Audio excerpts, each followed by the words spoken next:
If men really did walk on the moon in the 1960s and 70s, we'd have been back by now, therefore we've never been to the moon. Well, no, we have been to the moon, and there's a reason why we haven't been back. Today on Vintage Space. Alright, as to why we haven't been back to the moon since Apollo 17 left in December of 1972, this is a huge answer, so I'm just going to give you guys the Coles Notes today. We can't talk about why astronauts haven't been back to the moon since the 1970s without discussing the reason we went to the moon in the first place. The decision to go to the moon ultimately boiled down to a show of strength. The Soviet Union was leading in space because it had larger rockets that were able to launch heavier payloads into orbit. Things like Sputnik 2 with the dog Laika and eventually Yuri Gagarin.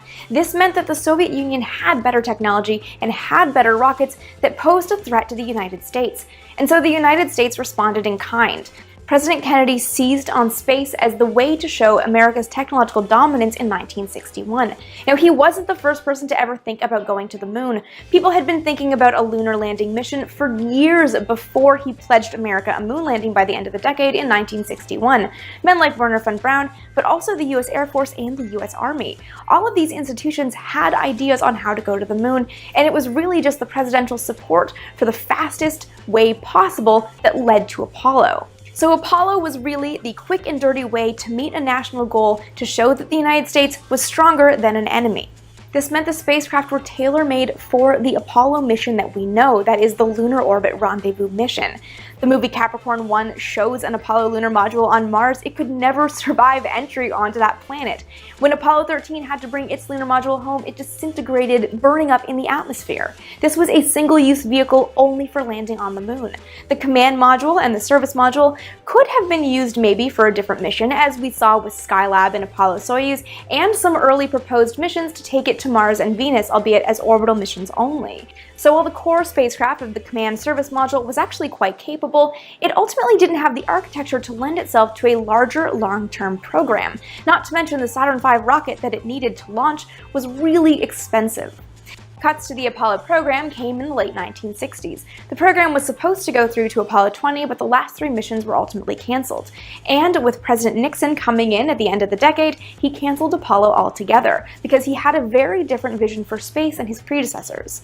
Nixon wanted space to be part of America's overall thinking. He didn't want to move forward in space with leaps and bounds like another Apollo program to land on Mars or to do something else.